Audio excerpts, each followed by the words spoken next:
Welcome back to Programming with a Purpose. In this lesson, we are going to continue with the properties of classes and structs. Here I am going to show you what property wrappers are. So you can see there I am using a keyword @ property wrapper, and then a struct is defined with the name that is capitalized, and we are creating a variable with the name of wrapped value. You can give it any name you want, and then we are using the property observer didSet to basically convert the wrapped value to its uppercase value, which is basically of type string. So here we need to create an init method if we want to use the property observer. So here I am creating an init method that is again converting the wrapped value to uppercase. So here I am creating a struct %p that will use this capitalized property wrapper struct that we have created now. So here you can see that I am using @capitalize attribute with each of the property in the struct, first name and last name. So here I am creating an instance of the %p struct with first name Alex and last name as Frank, and it is stored in a variable myPerson. So when I am going to print the name of myPerson.firstName, I am going to basically see that an uppercase version of Alex is printed and that of a Frank for last name. So it means that the attribute @capitalize that basically refers to the property wrapper that we have created earlier is working fine. Now I'm going to show you another way of basically using this capitalize struct. So here you can basically create two variables with underscore with each of the first name and last name, and we are going to declare them as an object or instance of the capitalized class. And afterwards we are going to create variable first name and last name and write their getters and setters to get their values, which is basically the wrapped value that we have used inside our struct capitalize. So follow all of these steps.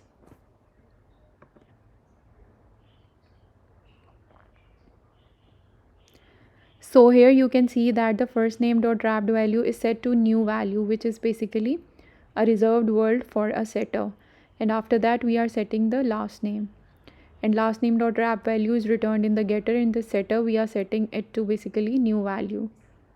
So this is how we can basically use the capitalize struct here to use the property wrapper. And now we are going to call and create the instance of the person p, and we are going to print the first name and last name.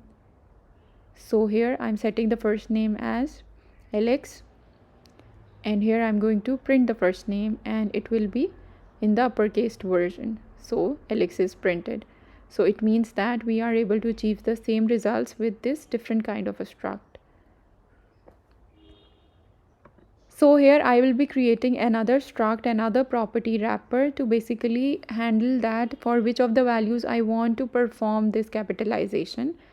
So we can control it using two variables. So here I'll be creating another struct. First is the variable name, and another one is basically a bool value, which is basically is capitalize bool, which we are going to set that if we want to capitalize a certain value. So basically it depends on that if we want a certain functionality to occur under a certain condition for a value which change during your project execution, so you can create this type of a struct. So here you can see that I am copying the didSet property observer with wrapped value on line number 250. So after that I am going to basically use the bool value that if it is allowing the capitalization, then we are going to do it. Here I am writing that an else statement. Here you can perform any other thing if you do not want to capitalize. For example, you can set that in the else only capitalize the first character of your wrapped value. So here I'll be writing some of the initializers. A different initializer can be called according to our needs. So for example, there is a default initializer that is going to set the name as default and is capitalized bool to true. After that we are going to write an initializer with the wrapped value string. So this will set is capitalized to true and our name is equals to wrapped value dot uppercased, but here I have accidentally mentioned it dot capitalized, which will only capitalize the first character of your string.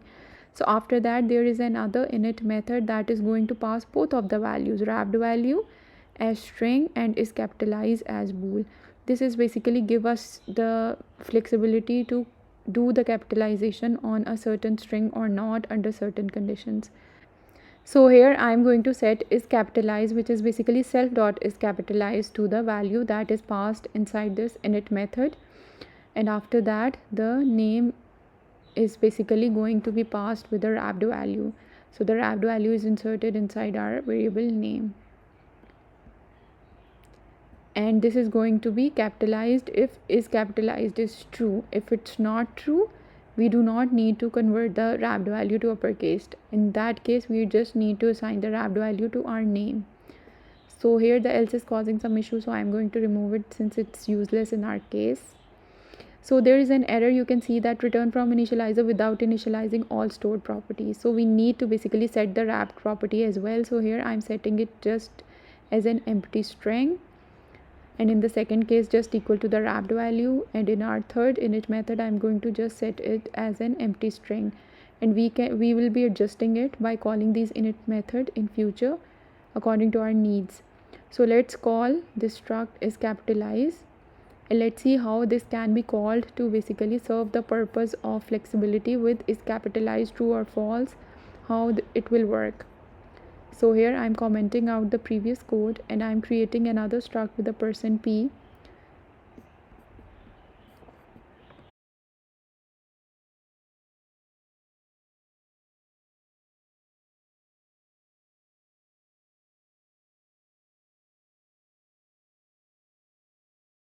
So here you can see that I have created a struct %p with two of the attributes, first name and last name, and attribute is capitalized is added with each of this property, and the strings are set as Alex and Frank.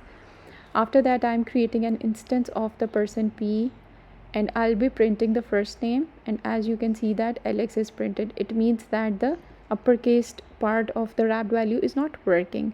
So we are going to check which of the init method it is being called here. So I am going to check this value as name dot capitalized uppercase. Okay, so after that I'm going to print it. The value is still the same. It means that the default init method is not called here. So we are going to now update the init method with the wrapped value, so uppercase. After that let's play the code, and it worked. It means that here the wrapped value constructor is called. So after that we can also pass the parameters inside the @is capitalized argument. So here I'm passing the wrapped value as Alex and is capitalized is true, and for the last name it is set to false.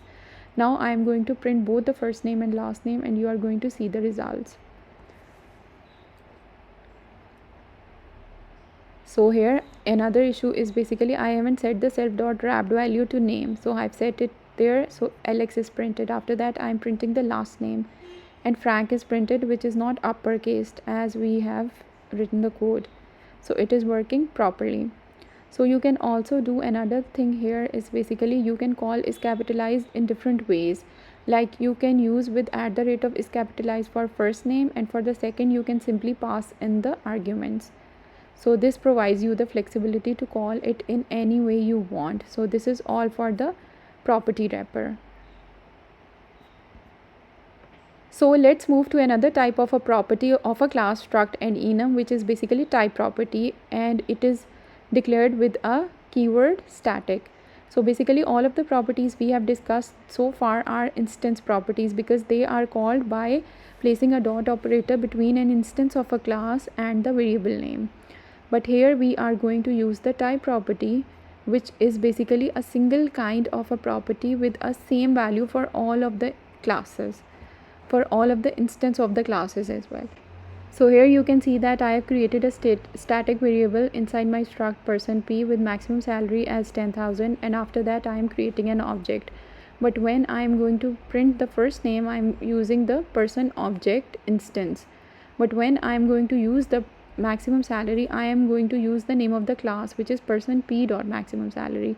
So here you can see that I'm actually using the class name dot a variable name to access the value of the type property. So this is the difference between a type property and an instance property. So here I'm writing another init method that is going to basically set these values as empty.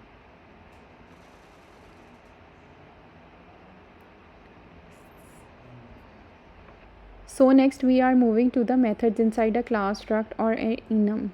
Methods are simply the functions that we have already seen, that how we can declare a function. All of these will be that are part of the class will be called as methods. So here I've created a function get full name that returns a type string, and after that I'm returning first name appended with the last name. So this is how we are going to call a method inside a class object. So this is person object dot get full name. So here I am also adding the values in the init method so that we will be able to get a value, and adding a little space to make it more readable. So here you can see that how a method is called from a class.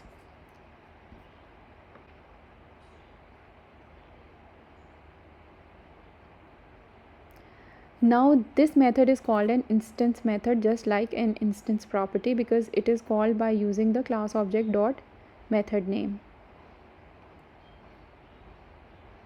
So here you can see that I have added self inside the init method. If I do not declare it, it is going to give me an error. The self is basically passed to each of the method inherently, and we can use it to get the variable values. Usually it is not required to use it, but if you are going to pass the variable or parameters to any method with the same name as your class property name, so you have to use self to distinguish between these two. So self is important in that case, otherwise you can simply ignore the self value.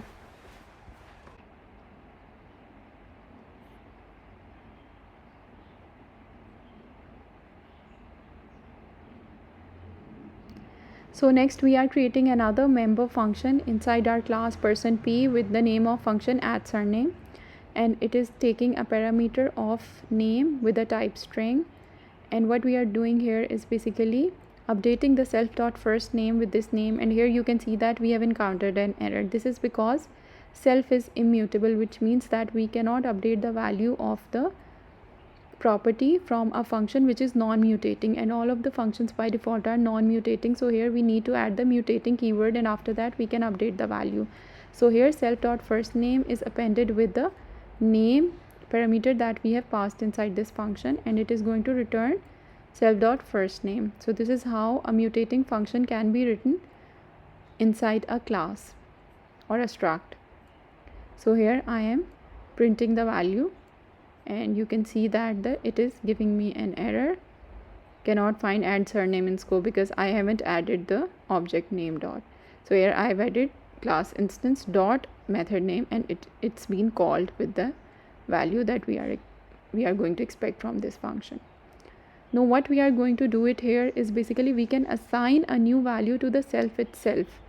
So here you can see that the self is being updated with an object of person P with the first name and last name that we are passing here, with the first name just like the first name appended with the name parameter. And here when I'm going to print it, person object dot first name Alex Lewis is printed, which is expected. So this is how the instance method works. Now there are other type of methods just like properties, which are known as type methods. So obviously they will be written with the keyword static, just like the type property. So how we are going to add it, I am going to show you here. Here I am creating a function static which returns our maximum salary. So here I am applying this function on a static value, but you can also apply it to any kind of a variable. Return maximum salary variable. So how we are going to call it, it is also quite an expected syntax. Is basically we are going to use class name dot method name. So here it is returning us the salary that we are going to print, which is 20,000. So it means that this is the way type methods are written and called inside a struct or a class. So this is the difference between instance method and type method. So here lesson 8 is completed. We are going to move to inheritance, initializer and deinitializer in our next lessons. If there is any ambiguity, post in the comment section. Do share these videos in your circle if you find them useful. Subscribe to my channel, and thanks for watching.